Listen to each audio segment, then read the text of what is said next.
Pinaper nga ni Tito Boy. Kumbaga, ang point dito is hindi lang to basta usapang mundane or ordinaryo. Meron tayong malalim na gustong ihatid sa mga tao na ang kultura ng chismis pwedeng maging maganda, source of bonding, entertainment, etc. Pero madalas ito ay pag di nagawa ng tama at walang values na in-apply, ito ay pangit. Pero ako, kung babalik tayo dun sa tanong, ikaw ba, do you subscribe to chismis or not? I'd rather not. Oh, coming from the boy Abunda. Oo, kasi importante yung katotohanan. Kasi dun nga lang sa debate ng truth, masalimuot na.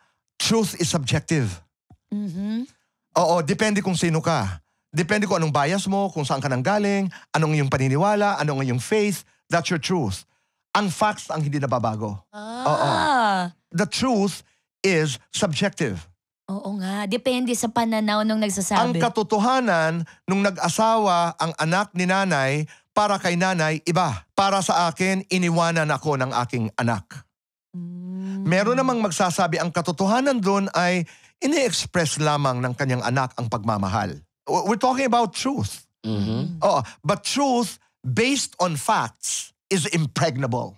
Yes. Impregnable. Oo. Impregnable. Boy, 0 pa rin. Boy, Abunda 5 na. Di ko nga. Pero diba, Tsaka you get the point. di ko alam kung I get your point. Pag ang halimbawa, ang katotohanan ay nakabase sa facts, ay, malakas yun. Hindi na pwedeng basagin. Hindi matitinag ang facts na sinasabi. Kasi alam mo kung bakit? Madam Bakit? Chair, that's facts. That's a fact. Okay. Executive whisper na nga natin, partner. Ikaw na bahala, second chair. Opo, Tito Boy, meron po kami tinatawag po dito na executive whisper. Okay. Kanina po nag-oath po kayo na magsasabi po kayo ng totoo naman po, di ba, Tito Boy? Opo, Vice Chair. Ang bait mo ah. Ang bait ako. Okay. Tito Boy, meron po kami mga nakahandang tanong po dito. Sige po. Pag pwede nyo pong, wag nyo na lang po sabihin, Tito Boy, whisper nyo na lang po sa amin. Una pong tanong, Tito Boy. Magbigay ng pangalan ng isang artista na certified sinungaling. Ayan, bubulong nyo lang po, Tito. I-whisper ko na lang yun. Sige po, Tito Boy. Ayun na po yun. Dali na po. Kami lang po, wala po kaming sasabihan. Nangangako ba kayo na wala kayong sasabihan? Wala po kaming sasabihan, Tito we Boy. swear the truth and nothing but the truth. So help ourselves. Totoo. Oo. Promise.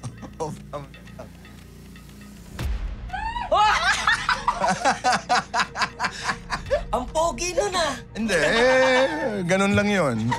Ganun talaga. Alam mo, ikaw talaga. Sabi ko na nga ba. Sinabi ko rin na ikaw yung sinabi. Sinabi ko talaga na sinabi mo din, Tito mo yung pangalan mo. Okay.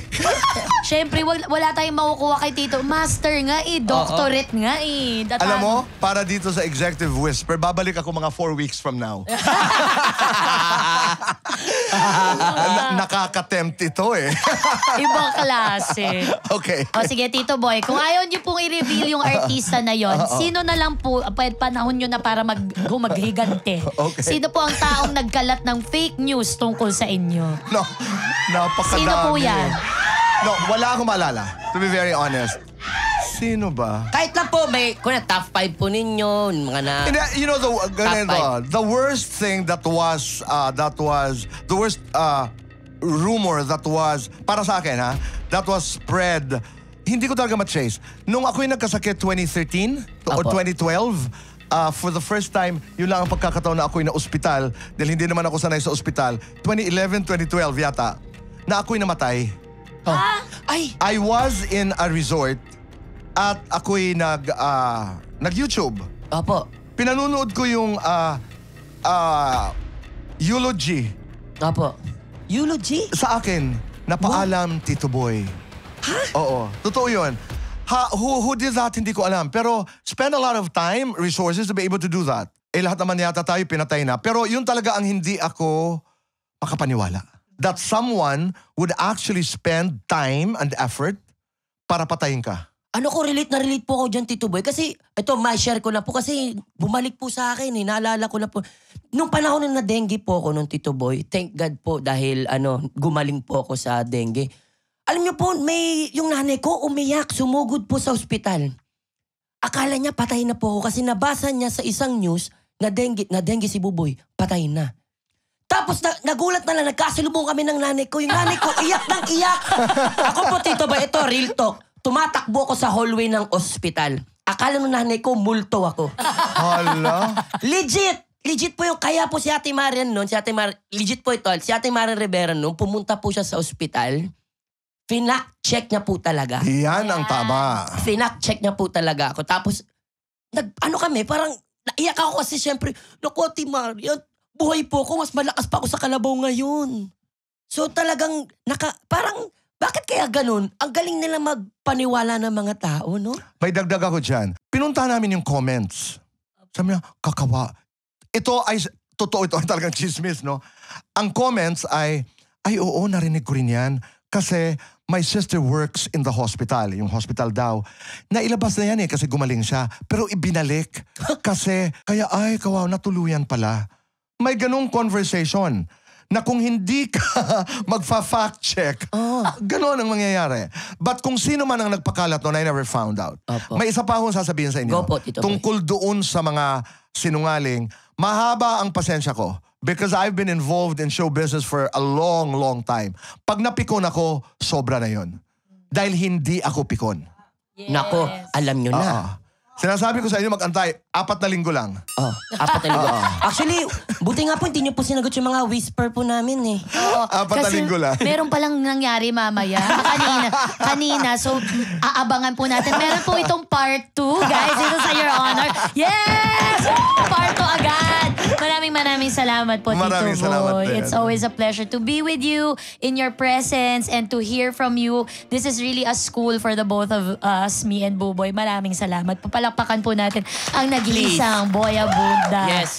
Ang dami po naming natutunan mula sa iyo at sana po makatulong po ito para makagawa po kami ng batas. Di po ba? Ano bang batas ang iaano natin?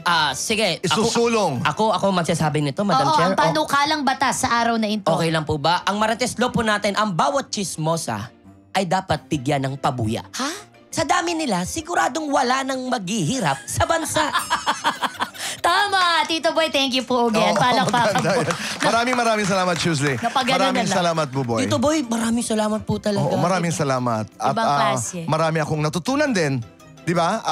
At sana ay patuloy ho nating samahan ang Your Honor. Thank you, Tito Boy. And happy I am anniversary. honored to be with you. Opo, Thank Tito you. Boy. Maraming salamat at happy second anniversary Sa po. Pasto. Maraming With Boya salamat. Bunda. More years pa po, Tito Boy. Maraming salamat.